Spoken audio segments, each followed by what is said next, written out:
حضرت جابر بن عبداللہ رضی اللہ تعالیٰ عنہ روایت کرتے ہیں کہ میں اپنے والد کے قرض کے متعلق جو ہے وہ نبی کریم علیہ السلام کی بارگاہ میں حاضر ہوا تو میں نے دستخط دی تو نبی کریم علیہ السلام نے پوچھا کون؟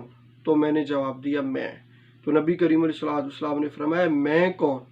گویا نبی کریم علیہ السلام نے جو ہے وہ میرے جواب کو ناپسند کیا۔ اس حدیث مبارکہ کا مطلب کیا ہے؟ اس حدیث مبارکہ کا مطلب یہ ہے کہ جب ہم کسی کے پاس جائیں، دستخط دیں اور جو ہے وہ دستخط دینے کے بعد جو ہے وہ اجازت طلب کریں تو آگے سے اگر پوچھیں کہ آپ کون ہیں تو ہمیں اپنا نام بتانا چاہیے، اپنا تعارف کروانا چاہیے۔ یہ نہیں کہنا چاہیے کہ میں تو میں سے تو سمجھ نہیں لگے کہ کون شخص آیا ہے اور کس مقصد کے لیے آیا ہے۔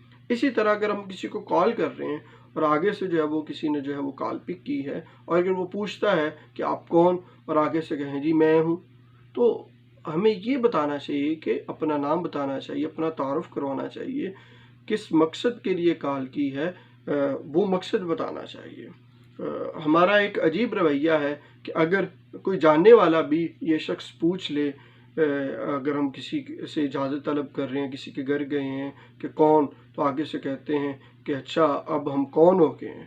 اور اگر کوئی کال پر یہ پوچھ لیں کہ میں نے آپ نے پہچانا نہیں ہے، آپ بتا دیں، اپنا تعارف کروا دیں، ہم اس کو بھی الٹا لیتے ہیں اور پھر ہم گلے شکوے شروع کر دیتے ہیں، اچھا اب آپ ہمیں پہچانتے نہیں ہیں، اب ہم کون ہو گئے ہیں، اب ایسا ہو گیا، اب ویسا ہو گیا۔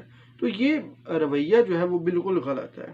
ہمیں اپنے رویوں کو درست کرنے کی ضرورت ہے کہ جو کہ نبی کریم علیہ السلام کے اس مبارک ارشاد سے ہمیں ملتا ہے کہ جب بھی ہم کسی سے بات چیت کریں، کسی سے مکالمہ کریں تو ہمیں جو ہے وہ اپنا تعارف کروانا چاہیے کہ میں کون ہوں۔ یہ نہیں کہنا چاہیے کہ میں ہوں۔